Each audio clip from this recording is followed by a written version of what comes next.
والسلام على سيد الأنبياء والمرسلين وسائر النبيين وآل كل. اما بعد، نیت اور اخلاص کا باب چل رہا ہے.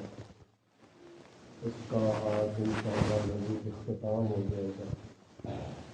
تو اس کا خلاصہ یہی ہے نیت اور اخلاص کے باب کا کہ جو بھی کام کریں اللہ تعالیٰ کی رضا کے لیے کریں.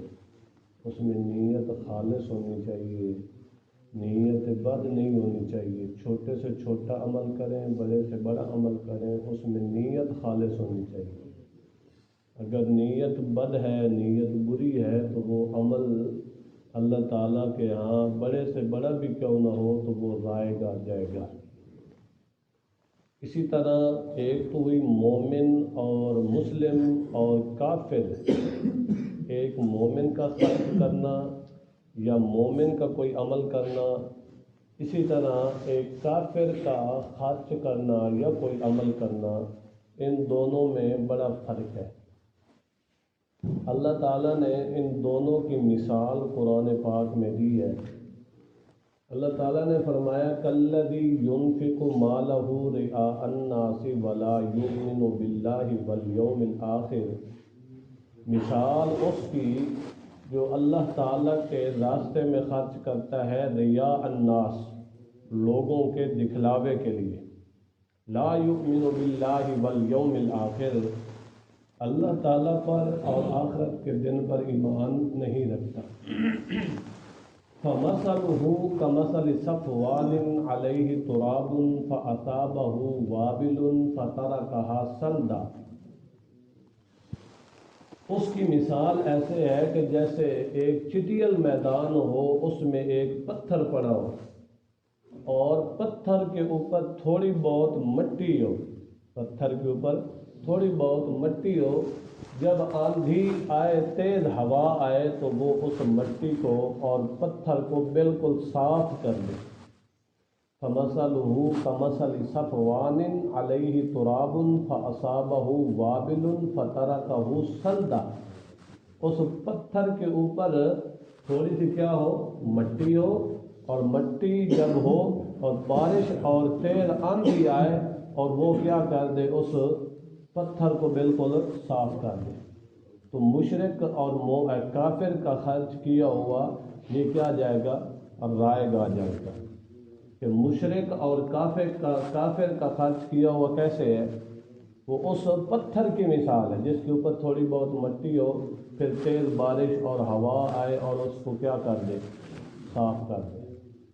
تو اسی طرح جو ہے کافر کا خرچ کیا ہوا اللہ تعالیٰ کے ہاں مقبول نہیں ہے. اس کا ادھر ہی اکارت جائے گا، سارا ضائع جائے گا، ختم ہو جائے گا.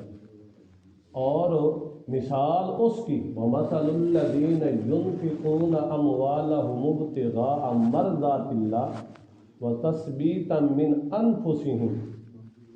ان کی مثال جو اللہ تعالیٰ کے راستے میں خرچ کرتے ہیں صرف اللہ تعالیٰ کی رضا حاصل کرنے کے لیے. مرضات اللہ، اللہ تعالیٰ کی رضا حاصل کرنے کے لیے. وَتَثْبِيتًا مِنْ أَنفُسِهِمْ، اور اپنے آپ کو اللہ تعالیٰ کی راہ میں خرچ کرنے کے لیے تیار کرتے ہیں. وَتَثْبِيتًا مِنْ أَنفُسِهِمْ، اپنے اندر اثار کا جذبہ پیدا کرنے کے لیے کیا کرتے ہیں، خرچ کرتے ہیں. ایک تو اللہ تعالیٰ کی رضا کی نیت ہے، دوسرا اپنے اندر اثار اور کا جذبہ پیدا کرنے کے لیے کیا کرتے ہیں، خرچ کرتے ہیں. اللہ تعالیٰ فرماتے ہیں ان کی مثال کمثل جنت بربوۃ اصابها وابل فآتت اکلها ضعفین. اللہ تعالیٰ فرماتے ہیں کہ ان کی مثال جو اللہ تعالیٰ کی رضا کے لیے خرچ کرتے ہیں اور اپنے آپ کو اثار کے جذبے بنانے کے لیے خرچ کرتے ہیں، ان کی مثال کمثل جنت بربوۃ. ان کی مثال ایسے ہے جیسے ایک باغ ہو اور وہ پھولنے پھلنے والا ہو. اس کے اوپر جب بارش پڑے گی، اللہ تعالیٰ کی طرف سے رحمت کی بارش پڑے گی، تو وہ باغ جو ہے وہ ڈبل پھل لائے گا. مطلب کیا ہے، مطلب یہ ہے کہ مومن کا خرچ کیا ہوا اس میں فرق ہے اور کافر کا خرچ کیا ہوا اس میں بڑا فرق ہے. کافر کی کیونکہ نیت یہ ہوتی ہے کہ بس یہ، حالانکہ دونوں خرچ کر رہے ہیں، خرچ دونوں کرتے ہیں، مساکین کو دیتے ہیں، یتامہ کو دیتے ہیں، وغیرہ وغیرہ ان کو دیتے ہیں، مگر ظاہری طور پر یہ دونوں خرچ کر رہے ہیں۔ اللہ تعالیٰ تو دل کی نیت کو دیکھتے ہیں نا، کہ ایک نے خرچ کیا صرف لوگوں کی داد حاصل کرنے کے لیے، دکھلاوے کے لیے، لوگ مجھے کہیں کہ یہ سخی ہے، صرف لوگوں کی داد حاصل کرنے کے لیے، کیونکہ اس کی غرض یہی تھی، اس کی غرض یہی تھی کہ مجھے کیا مل جائے، لوگوں کی داد مل جائے، دکھلاوا ہو جائے، تو اس کو وہ اس کا پھل مل گیا۔ اور دوسرے کی غرض یہ تھی کہ اللہ تعالیٰ کا فضل و کرم مجھے ملے، اللہ تعالیٰ کی رحمت ملے، تو اس کا کیا ہوگا، اس کو ڈبل در ڈبل اللہ تعالیٰ ثواب دیں گے، اور اس کے مال میں کیا کریں گے، اضافہ کریں گے۔ تو اس لیے جو بھی خرچ کرے اللہ تعالیٰ کی رضا کے لیے کرے، اللہ تعالیٰ کا ڈر رکھ کر اللہ تعالیٰ کی رضا کے لیے خرچ کرے۔ یہ صرف مال کی مثال نہیں ہے، کل بھی آپ کو پیچھے جمعرات والے دن بھی بتایا تھا، یہ چیزیں صرف ایک قاعدہ کلیہ کے ساتھ آ جاتی ہیں، باقی اس کے ضمن میں باقی سب چیزوں کو قیاس کرنا ہوتا ہے۔ یہ صرف مال کی مثال دی گئی ہے، جو بھی بولیں وہ بھی اللہ تعالیٰ کی رضا کے لیے بولیں، کیا اللہ تعالیٰ کی اس میں رضا ہے یا رضا نہیں۔ اسی طرح جو بھی حرکت کرے، جو بھی حرکت کرے، ہاتھوں کے ساتھ کرے، ٹانگوں کے ساتھ کرے، زبان کے ساتھ کرے، جو بھی حرکت کرے اس میں دیکھیں کیا اس میں اللہ تعالیٰ کی رضا ہے یا نہیں۔